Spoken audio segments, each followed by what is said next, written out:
this video, let us learn about one of the operation on signals, that is signal multiplication. In the last videos, we have discussed about different operations on signals like signal addition and signal subtraction. This is the last operation on signal, that is signal multiplication.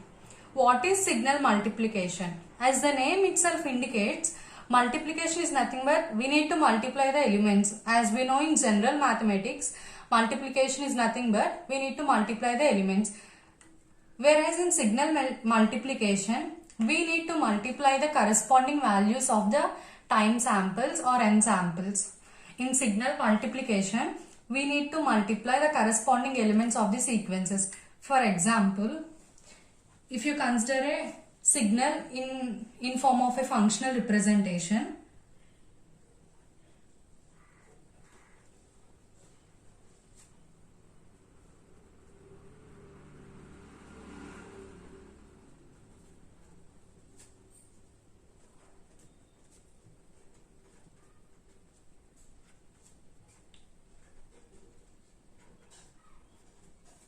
here this arrow mark indicates 0th sample of the signals. As we know that in functional representation of signals, the arrow mark indicates 0th sample.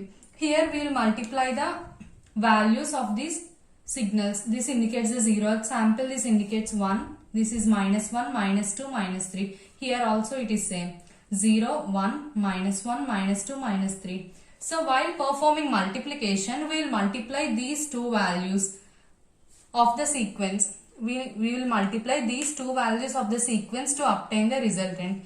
In the same way, we will perform it for continuous time signal also. For this, first let us consider two signals at different intervals of time, and we will find out signal multiplication on these two signals.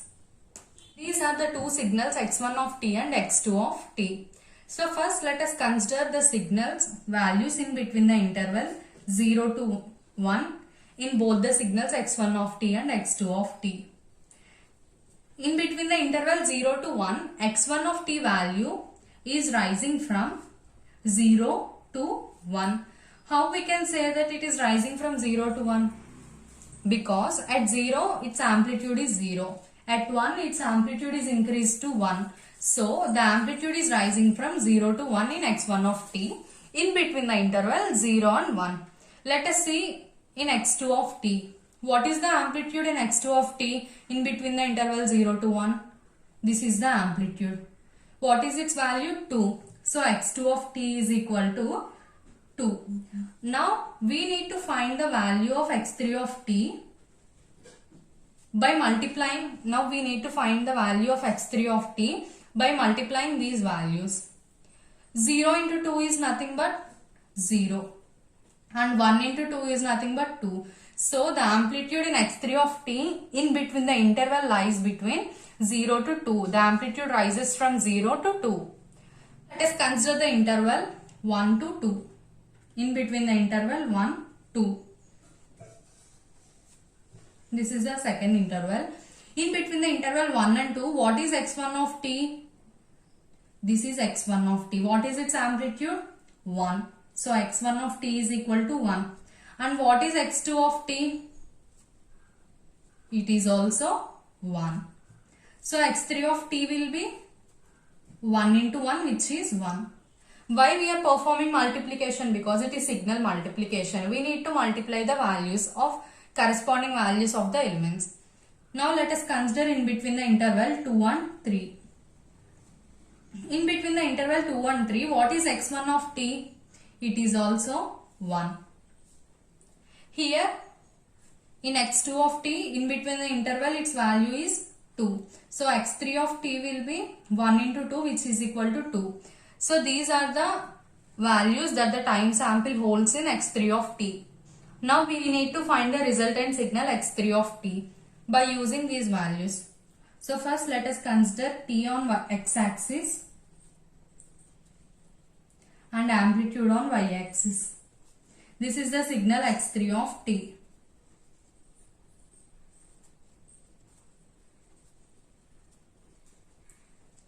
In between the interval 0 to 1, what is the value? What is the amplitude value? It is 0 to 2. So it is rising from 0 to 2. Now, in between the interval 1 to 2, what is its amplitude value? It is 1. So, it is maintaining a constant value 1.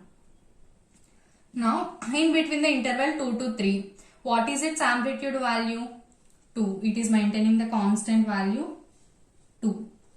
So, this will be the resultant signal x3 of t. In this way, we have to find the signal multiplication and we need to obtain the resultant signal. It is very simple. We have to just multiply the corresponding elements of the sequences at different intervals of time. This is about signal multiplication. In the next video, let us discuss about analogy between vectors and signals. Thanks for watching the video.